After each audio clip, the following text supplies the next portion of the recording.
This section is on applications of absolute value inequalities. So when we have absolute value inequalities, we know that a distance, which of course is positive, the distance from 0 is greater than 5 units would look like this. Absolute value of x is greater than 5. Of course, to solve that, this is a greater question, and so we would say that x is greater than 5 or x is less than negative 5.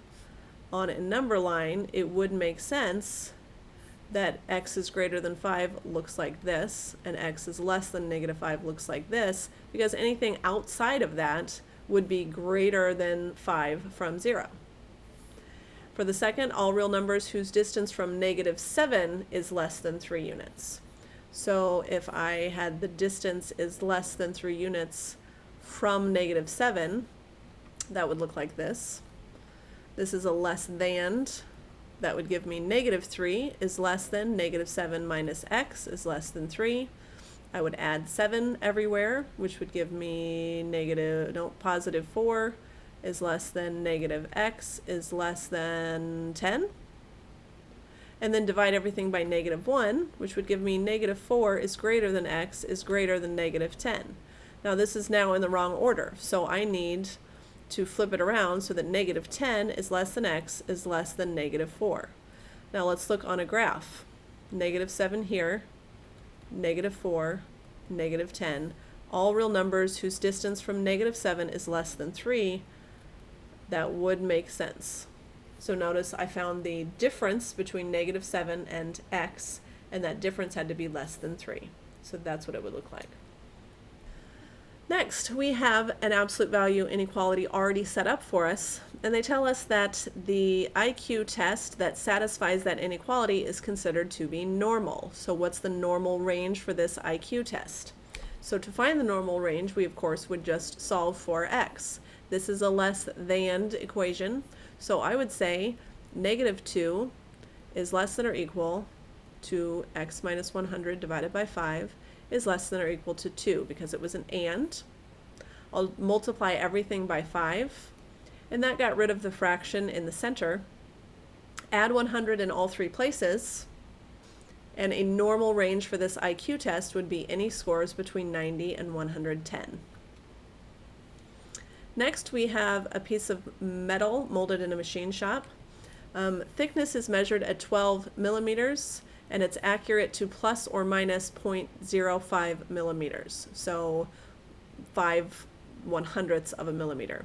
We're trying to write an absolute value inequality to express the interval for the true measure of the thickness. So we would like it to be 12, but it's anywhere between plus or minus, 5/100ths of a millimeter of that.